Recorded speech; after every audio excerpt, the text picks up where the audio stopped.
అందరికీ నమస్కారాలు. మరి ఎడవల్లి గ్రామం, చిలకలూరిపేట మండలం. మరి ఆ గ్రామంలో నుండి మరి రైతులకు సంబంధించిన భూమిని ఏదైతే మరి ఏపీఎండిసికి ఇవ్వడం జరిగిందో వారందరూ మరి ఎవరైతే లబ్ధిదారులు ఆ రోజుగా గుర్తింపబడి వారందరికీ ప్రభుత్వం మరి ఒక పట్టాకి అంటే ఒక 3 ఎకరాల పట్టాకి మరి 25 లక్షల రూపాయలు దాదాపుగా ఇవ్వడం జరిగింది.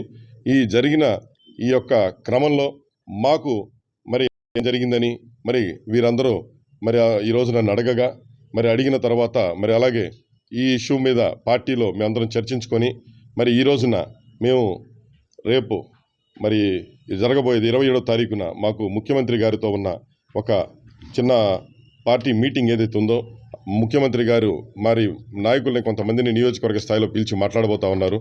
ఆ రోజున నేను మరి రైతులకు సంబంధించిన పెద్దలందరినీ తీసుకొని వెళ్ళి ఆయా లబ్ధిదారులను తీసుకొని వెళ్ళి ఒక్కొక్కరికి మరి వారి అభిష్టం మేరకు మరి వారు అడిగిన దానిని మరి ఏదైతే నేను మరి చిలకలూరిపేట నియోజకవర్గ సమన్వయకర్తగా మరి వైఎస్ఆర్ కాంగ్రెస్ పార్టీ తరఫున ఉన్నందుకు నేను తీసుకొని వెళ్ళి వీళ్ళందరినీ మరి ఒక్కొక్కరికి 75 లక్షల రూపాయలు దాదాపు మరి తిరిగి ముఖ్యమంత్రి గారికి వినతి పత్రాన్ని ఇచ్చి మరి అలానే వారి ఇంకొక వినతి ఏంటంటే మరి చిలకలూరిపేట నియోజకవర్గం ఎడవల్లి గ్రామంలో ఏదైతే ఈ ఇష్యూకి సంబంధించిన గ్రామం ఏదైతే ఉందో ఆ గ్రామంలో మిగిలిన భూమి ఏదైతే ఉంటుందో ఆ మిగిలిన భూమిని కూడా మరి ప్రతి ఒక్కరికి ఆయా పట్టాలు ఉన్న రైతులకి మనం పంపిణీ చేయడం జరుగుతుంది.